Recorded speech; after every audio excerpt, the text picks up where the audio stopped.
Hello everyone, आप सबका फिर से स्वागत है हमारे चैनल टेस्ट क्विज में। आज हमारे पास टॉपिक अवेलेबल है पीपीटी साइंस का और हम देख रहे हैं वर्क एनर्जी का नेक्स्ट क्लास। जो नेक्स्ट हमारे क्लास में अवेलेबल है work done by a constant force. तो हम पिछली क्लास में हमने डिटेल्ड फॉर्मेट में देखा था पिछली क्लास पे कि वर्क डन क्या था, कितने डिफरेंट फॉर्मेट्स के वर्क डन अवेलेबल थे, कितने कितने डिफरेंट फॉर्म्स में हमने देखा था। हमने देखा था पॉजिटिव वर्क डन, हमने देखा था नेगेटिव वर्क डन, हमने देखा था जीरो वर्क डन। तो हमने तो देखा था कि भाई पॉजिटिव वर्क डन क्या होता है, नेगेटिव वर्क डन क्या होता है और जीरो वर्क डन क्या होता है। अब इस क्लास में हम ये देखते हैं, जैसे कि हमारा टॉपिक आपके पास क्लियरली लिखा हुआ है work done by constant force. तो हम समझने की कोशिश करते हैं कि work done by constant force मतलब क्या होता है। देखिए कांस्टेंट फोर्स मतलब सीधे सीधा बोल सकते हैं, कांस्टेंट फोर्स मतलब जिस फोर्स की वैल्यू चेंज नहीं होगी, जिस पर्टिकुलर फोर्स, जो फोर्स आप अप्लाई कर रहे हैं, जो फोर्स आप अप्लाई कर रहे हैं उस पर्टिकुलर फोर्स की वैल्यू चेंज नहीं होगी प्रोसीजर पे, मतलब रन टाइम पे। तो कैसे होगा, देखिए जैसे मान के चलिए कि इसमें एक फोर्स अप्लाई हो रहा है कैपिटल एफ, जिसकी वैल्यू मान लीजिए 10 न्यूटन है। इसमें एक फोर्स अप्लाई हो रहा है फॉरवर्ड डायरेक्शन पे, जिसकी वैल्यू कितना है, जिसका मैग्नीट्यूड कितना है 10 न्यूटन। किसकी बात कर रहे हैं हम, जिसके मैग्नीट्यूड की बात कर रहे हो, कितना है 10 न्यूटन। अब इसमें क्या बोल रहा है कि ना ही ये डायरेक्शन चेंज करेगा अपना, ना ही ये डायरेक्शन चेंज करेगा, ना ही अपना मैग्नीट्यूड चेंज करेगा। तो जब इसका 10 न्यूटन का फोर्स कांस्टेंट है और एक ही डायरेक्शन में लग रहा है और हम बोल रहे हैं कि हमारे पास ये जो है मास ऑफ ऑब्जेक्ट जो अवेलेबल है, किसकी बात कर रहे हैं हम, मास ऑफ ऑब्जेक्ट की बात करें। जो मास ऑफ ऑब्जेक्ट अवेलेबल है, मान के चलिए जो मास ऑफ ऑब्जेक्ट है वो कितना है हमारे पास, फॉर एग्जांपल 10 किलोग्राम का मास का एक ऑब्जेक्ट अवेलेबल है। तो जब 10 किलोग्राम मास ऑफ ऑब्जेक्ट पे एक 5 न्यूटन या 10 न्यूटन का फोर्स अगर अप्लाई हो रहा है, फोर्स भी आपका कांस्टेंट है और मास भी आपका कांस्टेंट है, तो क्या हो जाएगा, work done by a constant force में वो कंसिडर किया जाएगा। तो मैंने क्या बोला, आप यहां लिख सकते हैं क्लियरली, व्हेन लिख सकते हैं, when force applied, when force applied on a 10 kilogram mass of object, when force applied on a 10 kilogram mass of object with 5 या 10 Newton of force, with 10 Newton of force being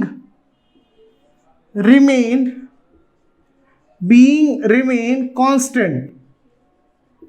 आया समझ पे, मतलब कुल मिला के सीधा सीधा कहने का मतलब ये है, ना आपकी फोर्स की वैल्यू इंक्रीज होगी और डिक्रीज होगी, ना ही आपका मास ऑफ ऑब्जेक्ट इंक्रीज होगा डिक्रीज होगा, और फोर्स का डायरेक्शन ना ही इसमें क्या होगा, चेंज होगा। आया आपको समझ में मैं क्या बोल रहा हूं आपसे, मैं आपसे ये बोलने की कोशिश कर रहा हूं कि work done by constant force कहने का मतलब ये होता है कि अगर आप एक प्लेन रेगुलर सरफेस पे एक ब्लॉक को अगर आप रखे हैं, ब्लॉक को रखने के बाद उसमें जो फोर्स अप्लाई किया जा रहा है वो फोर्स की वैल्यू अगर 10 न्यूटन है और मास ऑफ ब्लॉक की वैल्यू भी कितनी है, अगर 10 न्यूटन है, तो इसका प्लस पॉइंट क्या होगा, आप ना ही मास को चेंज कर रहे हैं ना ही फोर्स के अप्लाई को चेंज कर रहे हैं। और फोर्स में क्या दो चीजों को ध्यान देना है, हमें ध्यान देना है फोर्स में कि फोर्स का पर्टिकुलर मैग्नीट्यूड कितना है, उसका डायरेक्शन कितना है, ना ही फोर्स का डायरेक्शन चेंज हो रहा है ना ही फोर्स का मैग्नीट्यूड चेंज हो रहा है। तो ये किस में कंसीडर होगा, ये कंसीडर होगा work done by constant force. आया समझ पे, तो इस पे किस दो फैक्टर को ध्यान देना है, एक फैक्टर आपके पास आ जाएगा मैग्नीट्यूड, किसका, फोर्स का, एक आपका मैग्नीट्यूड चेंज नहीं होगा फोर्स का, और दूसरा आ जाएगा आपका डायरेक्शन। दूसरा क्या आ जाएगा आपके पास, डायरेक्शन, ना ही मैग्नीट्यूड चेंज होगा ना ही डायरेक्शन चेंज होगा। क्लियर, ये दोनों नो चेंज के कंडीशन पे रहेंगे, ये दोनों किसके कंडीशन में रहेंगे, नो चेंज के कंडीशन में रहेंगे। तो वो पर्टिकुलर जो फोर्स अप्लाई हो रहा है ऑब्जेक्ट पे, तो क्या होगा, work done by constant force. अब आगे हम फर्दर वीडियो को कंटिन्यू करते हैं और उसमें ये देखते हैं कि पर्टिकुलर एनर्जी यानी कि मैकेनिकल वर्क डन, उसमें पोटेंशियल एनर्जी और काइनेटिक एनर्जी कैसे इन्वॉल्व होगी। क्लियर, तो चलिए क्लास को आगे बढ़ाते हैं। तो देखिए हम अब आगे किस में कंटिन्यू कर रहे हैं, हम कंटिन्यू कर रहे हैं पोटेंशियल एनर्जी और काइनेटिक एनर्जी। तो सबसे पहले ये समझने की कोशिश कीजिए कि पोटेंशियल एनर्जी और काइनेटिक एनर्जी किसके अंदर इन्वॉल्व होगा। तो चलिए हम मान के चलते हैं फॉर एग्जांपल कि मैकेनिकल वर्क डन जो हम बोलते हैं, जैसे मैंने आपको लिखा है यहाँ पर MW का मीनिंग क्या हो जाएगा आपका, MW का हो जाएगा मैकेनिकल वर्क डन।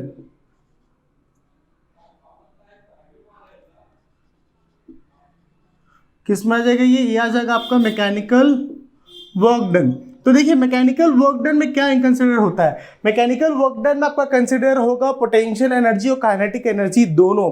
तो जब आप इसके समेशन करेंगे, समेशन कहने का मतलब आप पोटेंशियल एनर्जी को प्लस काइनेटिक एनर्जी को दोनों को ऐड करते हैं तो आपको क्या मिलता है, मैकेनिकल वर्क डन आपको अवेलेबल होता है।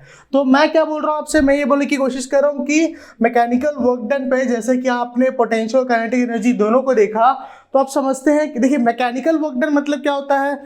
अब मैकेनिकल वर्क डन को डिटेल्ड फॉर्मेट में समझने के लिए आपको पोटेंशियल एनर्जी और काइनेटिक एनर्जी दोनों को समझना जरूरी है। तो सबसे पहले स्टार्ट करते हैं वन बाय वन। सबसे पहले मान लीजिए हमारे पास आता है पोटेंशियल एनर्जी।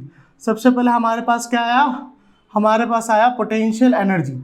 अब समझिए आप पोटेंशियल एनर्जी मतलब होता है क्या है। पोटेंशियल एनर्जी अब किसको डील करता है, एक्चुअल में पोटेंशियल एनर्जी का फॉर्मूला होता है mgh।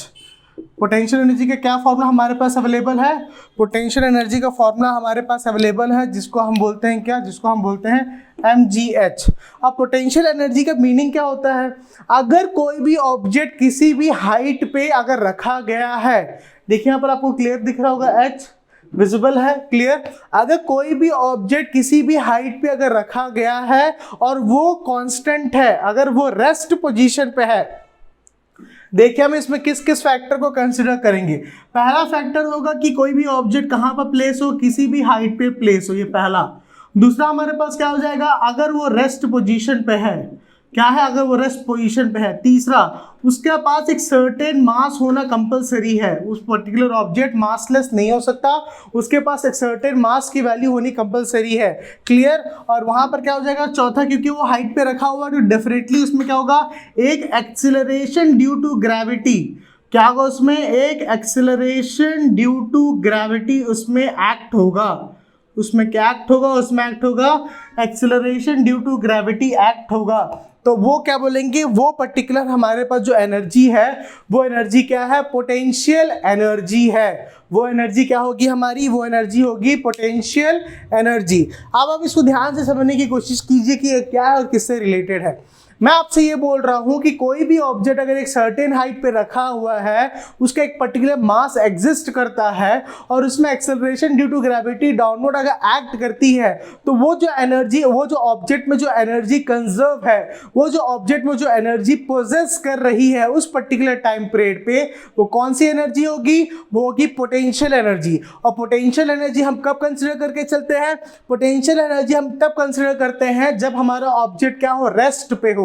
अगर जैसे मान लीजिए मैं एकदम शांतिपूर्वक एक जगह खड़ा हूं, क्लियर, तो इस समय मेरी बॉडी पे जो एनर्जी प्रोसेस करेगी, उस मोमेंट पे मेरे बॉडी के अंदर जो एनर्जी मूवमेंट मतलब एक फॉर्म पे स्टोर रहेगी, वो कौन सी एनर्जी होगी, वो एनर्जी होगी आपकी पोटेंशियल एनर्जी। अब पोटेंशियल एनर्जी में इंपॉर्टेंट क्या होता है कि आपने एक ऑब्जेक्ट को लिया, आपने बोला कि ये मेरे पास एक ऑब्जेक्ट अवेलेबल है, इसको आप नेम दे दीजिए कि मेरा एक ऑब्जेक्ट है, मान लीजिए मेरा ऑब्जेक्ट क्या है, ए। ये एक ग्राउंड लेवल से सर्टेन हाइट एच पे रखा हुआ है। ये ग्राउंड लेवल से कैसे रखा हुआ है, एक सर्टेन हाइट पे रखा हुआ है।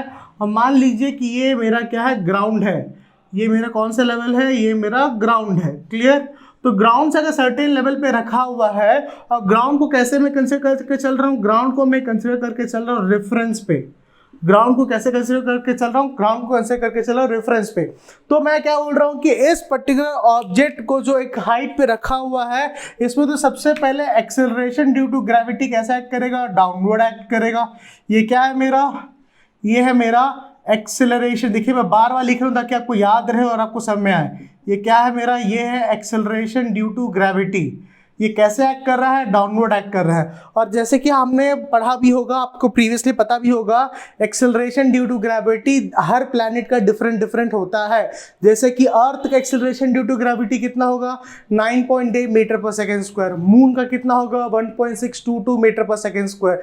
मार्स का कितना होगा, 3.6 से 3.8 मीटर पर सेकेंड स्क्वायर। डिपेंड करता है कि उस पर्टिकुलर का एक्सेलरेशन ड्यू टू ग्रेविटी कितना है। तो अब आप इसको फर्दर क्लास में जब पढ़ेंगे तो आप ये देखेंगे कि एक्सेलरेशन ड्यू टू ग्रेविटी जो होता है वो अर्थ के अबव द अर्थ कैसे होता है, on the surface of earth कैसे होता है, below the surface of earth कैसे उसको कंसिडर किया जाता है। अब मैं आपको ये बोल रहा हूँ कि इस ऑब्जेक्ट को जैसे आप रखें एक सर्टेन हाइट पे, उसका एक मास अवेलेबल है। ऑब्जेक्ट का क्या अवेलेबल है यहाँ पर, ऑब्जेक्ट के एक सर्टेन मास अगर अवेलेबल है, क्लियर, इस ऑब्जेक्ट का, क्लियर, तो उस पे जो एक एनर्जी जो स्टोर होगी जब वो रेस्ट पोजीशन पे है, देखिए मैं बार बार बोल रहा हूँ, आपको समझाने की कोशिश कर रहा हूँ, उस पे जो एनर्जी स्टोर होगी जब वो रेस्ट पोजीशन पे है, वो नन अदर देन कोई एनर्जी नहीं, वही एनर्जी होगी आपकी पोटेंशियल एनर्जी। वो एनर्जी क्या होगी आपकी, पोटेंशियल एनर्जी। इसमें बस एक चीज को बस आप बहुत अच्छे से ध्यान दीजिएगा, जो ज्यादा इंपॉर्टेंट होगा वो है रेस्ट और वो है हाइट।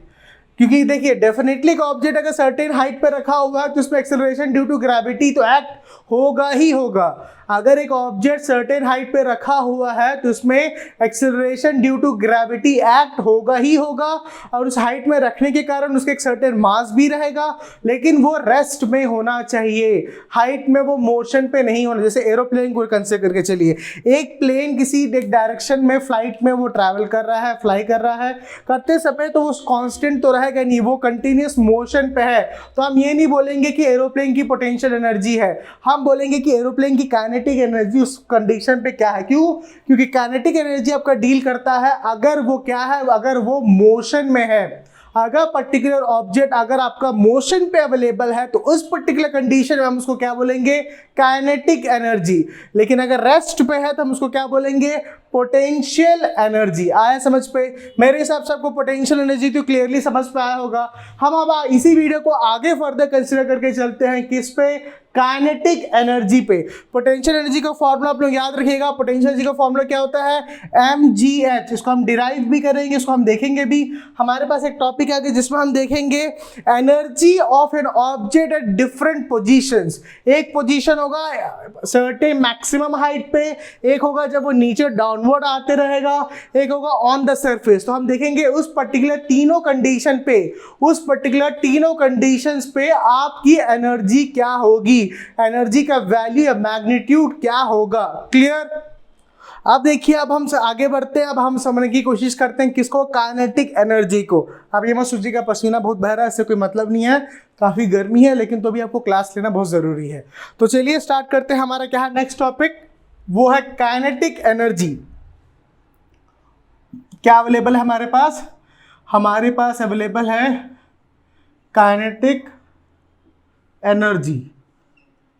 तो चलिए काइनेटिक एनर्जी को समझते हैं। काइनेटिक एनर्जी का फॉर्मूला क्या आता है उसको सबसे पहले आप देख लीजिए कि काइनेटिक एनर्जी का फॉर्मूला हमारे पास क्या अवेलेबल है, वो है हाफ mv²। इसको भी हम डेरिवेशन में देखेंगे कि कैसे डिराइव होता है, हमको कैसे हाफ mv² मिलता है। तो काइनेटिक एनर्जी में देखिए आपके पास क्या अवेलेबल है। आपके पास एक सबसे पहले कांस्टेंट आ जाएगा, कांस्टेंट है हाफ, जिसकी वैल्यू 0.5 हो जाएगी। और आपको डेरिवेशन में पता चल जाएगा कि हाफ कैसे आता है, क्योंकि फॉर्मूला में अवेलेबल है। एक आपके पास अवेलेबल है मास, ये किसके मास की बात कर रहे हैं, हम बात कर रहे हैं मास ऑफ ऑब्जेक्ट की बात कर रहे हैं। क्लियर? उसके बाद हमारे पास है v। v क्या है, वेलोसिटी ऑफ ऑब्जेक्ट है। v क्या है, वेलोसिटी ऑफ ऑब्जेक्ट। और आपको पता होगा इक्वेशन ऑफ मोशन में अगर आप पढ़े होंगे क्लास 9th पे, तो v क्या होता है, वो होता है फाइनल वेलोसिटी। v क्या होता है आपका, v होता है फाइनल वेलोसिटी। क्लियर? तो चलिए समझने की कोशिश कीजिए कि मैं आपसे क्या बोल रहा हूँ, कैसे समझाने की कोशिश कर रहा हूँ। मैं आपको बोल रहा हूँ कि आपके पास एक मास अवेलेबल है, वो हमारा मास ऑफ ऑब्जेक्ट है।